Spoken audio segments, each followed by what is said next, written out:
ఆముక్తమాల్యద ఈ పేరు వినగానే విజయనగర చక్రవర్తి అయిన శ్రీకృష్ణదేవరాయలు రచించిన గ్రంథమని చాలామందికి తెలుసు. కానీ ఈ కథ దేనికి సంబంధించింది అనేది చాలామందికి తెలియదు. దీనిలో ప్రధానంగా గోదాదేవి యొక్క జననం, ఆమె వివాహం చెప్పబడ్డాయి. విష్ణుచిత్తుడు అనే బ్రాహ్మణునికి భూదేవి అవతారమైన గోదాదేవి తోటలో దొరుకుతుంది.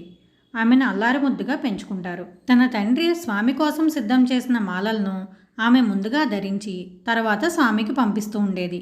అందుకే ఆమెకు ఆముక్తమాల్యద అనే పేరొచ్చింది.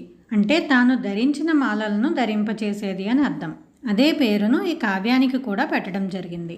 తర్వాత ఆమె తన భక్తితో ప్రేమతో స్వామిని భర్తగా ఎలా పొందింది, ఎలా వివాహం చేసుకున్నది అన్నది దీనిలోని వృత్తాంతం. గోదాదేవి కథ పూర్తిగా తెలుసుకోవాలంటే టైటిల్ కింద క్లిక్ చేసి ఫుల్ వీడియో చూడండి. ఈ ఆముక్తమాల్యద తెలుగులో రచించబడిన ప్రబంధం.